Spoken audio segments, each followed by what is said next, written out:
What's going on, everyone? I am the casual reviewer. I'm the fine line between casual viewer and critic and casual viewer.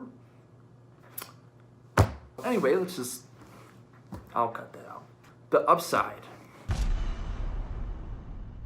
So I saw The Upside the other day, and it was okay. Now, let me just start off with a synopsis for those of you that don't know. Now, this is actually a remake of a foreign film. I want to say it's a French film called Les Intouchables. Intouchables. I don't know. I do not know. Go look it up.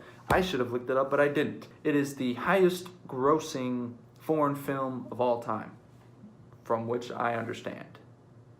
So what is it about? Bryan Cranston plays this rich, I want to say billionaire, where he can't move his arms and his legs. He's paralyzed from the neck down, so he can move nothing but his neck and his head and his mouth and his eyes.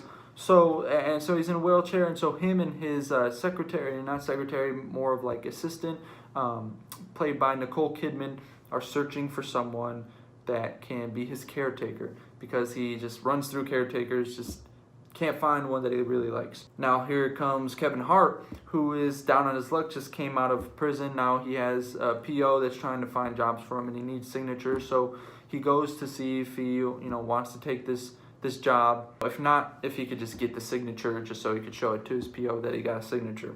Turns out that it's good money, and that he should take it, because again, he's down on his luck. He can't see his son because his ex-girlfriend won't let him, since he's been out of his life, since he's been in prison and doing bad things. So now he's just trying to get his life together and decides, maybe this is the start. What I will say, what I really do love about this movie is, well, the acting is great across the board. Obviously, you have Bryan Cranston and you have Nicole Kidman. Like, come on.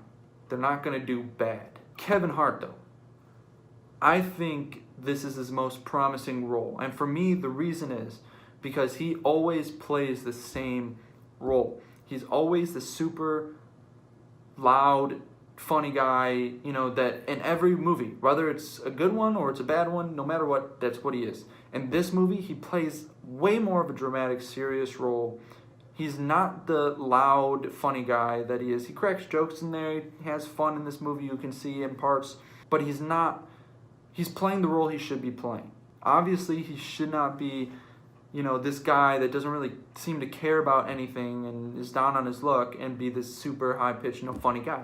So I thought he did very well, and I would love to see him in more roles where he's not the super, high-pitched, screaming funny guy all the time. Like, I think that's what a lot of people should try doing, is try to venture out and take diverse roles and do things that make them more versatile. I really think that benefited him, because I think he did a great job in this movie. Now, that is about as far as the goods go for me, because it just seemed like this movie was so long, but wasn't emotional enough. Anything that they tried to do in this movie, I feel like, that was attempting to be emotional, they didn't go from A to B on it. They kind of went from A to C to M to Q. Like, it was just weird how they went about it and kind of left what they could have made emotional, a scene that they could have made very emotional, not as emotional. I mean, there's even a part at the very end where they mentioned someone leaving Bryan Cranston's character that he had been friends with forever, and then she just shows up in like the next scene, and then he's like so happy that he hasn't seen her in so long, but it's like we didn't even see the process of this. He kind of just gets mad in a situation and then kind of dumps Kevin Hart, and you don't see it really. You're kind of like, really, just because of that? Like, it's just, they could have made it either shorter, or they could have even made it a little longer or kept the time length, but they could have kind of just held on to the Kevin Hart, Bryan Cranston, Nicole Kidman story longer, and kind of just go through the whole situation and how it can be tough and how it can be joyful and everything, just between them, and how that works out. And I think that would have been fine. They had this,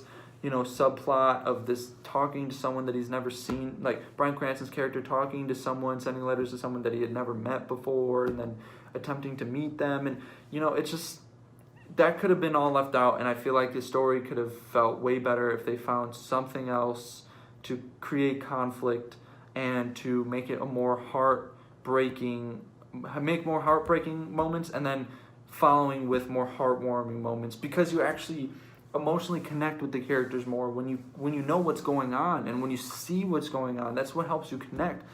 Like I mentioned in my top 10 favorite movies, if it's out. If not, I'm cutting this out. But if it's out first, like Green Book, like they focused mainly on Tony Lip and Dr. Shirley and their adventure. Now there's subplots around. They have a group that comes in here and there that does their job, but it sits on them. It goes through their conflict and their entire journey together as friends, and it sits on them and shows their conflicts, shows how they change, and how it can be heartbreaking, how it can be struggling, and how it can be very triumphant and very heartwarming.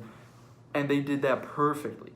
In this film, they could have done something like that, but they kind of ventured more towards, let's kind of do all this other stuff, and let's throw in some jokes here because, you know, it's a comedy too, but they want to be dramatic. So it's a little convoluted in a way. It's convoluted with very small subject matters, but just too many small subject matters where they should have just kept the bigger parts, in my opinion, and just kind of drove the movie with those. But they decided to go with the way they did. So for that reason, my rating for this movie out of 10 is definitely going to be a 5. I'm going to give it a flat 5 out of 10.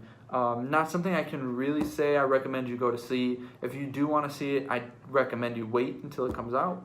And yeah, that's my review on it. So if you guys like this review, that's great. If you liked it, go ahead and let me know why you liked it. And I hope you like it. I mean, even if I hate a movie, I hope that anyone else that sees it loves it, because that's what the movie experience is. It's for you to go and enjoy your experience watching a movie that someone made to entertain you. After that being said, I hope you guys enjoyed it. Again, if you like, please like the video. And as always, have a great day.